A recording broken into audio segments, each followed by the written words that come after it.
Paano kung ang isang miyembro ng ating pamilya ang nawala ng dahil sa laway na nakamamatay? Ano ang dapat nating malaman upang maiwasan ito? At ano ang dapat nating gawin para maiwasan ang pagkawala ng miyembro ng ating pamilya? Panoorin natin ito. Pagkabalisa, pagdedeliryo, at pagkatakot sa tubig at hangin. Hudyat ng nalalabing sandali ng isang taong nakagat ng asong may rabies. Ito rin ang huling alaalang iiwan niya sa kanyang mga mahal sa buhay. Anak, huwag mong tandaan mo ha, mahal na mahal kita ha. Pati kami lahat ha. Tandaan mo yan. Anak. Anak naman guys.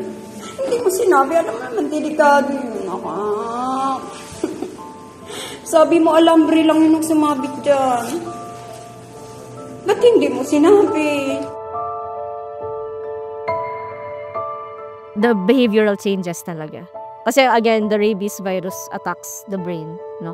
So once you see the behavioral changes such as yung iba nagkaka-paralysis na, yung iba naman nagkaka-aggression, no? Or they lose their minds, basically, just like the dogs, no?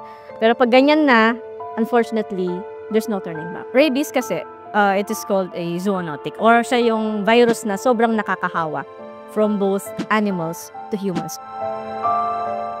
Kung mawala man ang katauhan sa katawan ng isang biktima, mananatili pa rin siyang isang kaibigan, kapatid, magulang o anak sa kanyang mga naiwan. Sabi niya, Mama, sabi mo sa teacher ko, absent ako ngayon. Siya pa, niisip niya pa rin yun.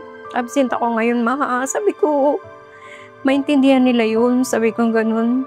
Pag nalaman nila na sa hospital ka, dadalawin ka nila. Talaga, Ma, picturean mo ko. Sabi ko, oo naman. Sabi niya, gawa ganyan-ganyan pa siya. Hindi, siya yung tipo na hindi nagpapakita na umiiyak. Siya pa nga nagpapalakas ng loob namin eh. Kayamanan ng turing ng pamilyang Rosaline sa mga larawan ni Jamaica.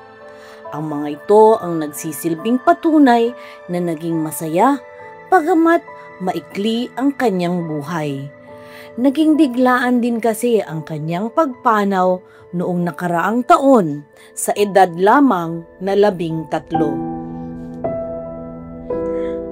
Yung gusto kong umiyak, mag-hysterical, hindi ko magawa kasi ayoko rin ipakita sa kanya na umiiyak ako.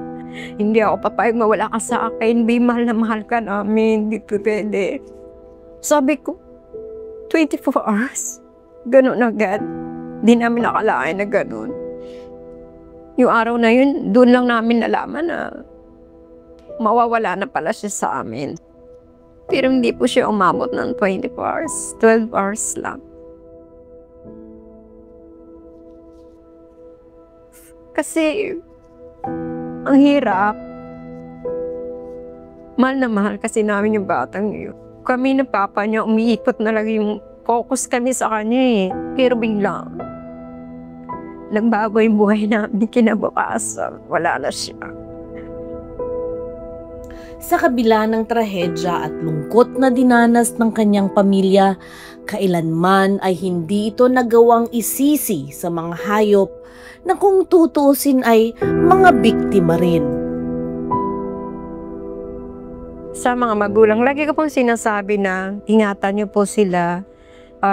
Aware po kayo dapat kung ano ito yung nangyayari sa mga anak ninyo. Mag-ingat po sila kasi hindi tayo nakakasigurado kung ligtas ba yan o hindi. Nananatiling malapit at mapagmahal ang pamilya sa mga hayop tulad nung siya ay nabubuhay pa. Level of awareness, not that high yet.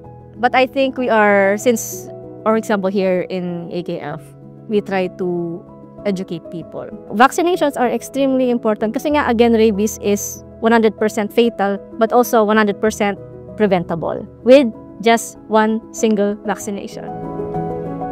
Taon-taon, Napakaraming mga taong namamatay ng dahil sa mapanganib na laway ng dulot ng asong may rabies. Sa huli, ang problema ng rabies ay hindi lamat sa ugnayan ng mga tao at hayop. Bagkus, panglipunang issue na malulunasan ng pagtutulungan. Ako po si Attorney Heidi. Magkita-kita tayong muli sa susunod na Sabado sa isa na namang kwentong makabuluhan, nagbibigay aral, magbibigay ng kaalaman, gayon na rin ng kasiyahan. Dahil hindi lamang tayo ang may kwento, pati rin ang ating mga alaga. Dahil ito ang Hayop sa Kwento.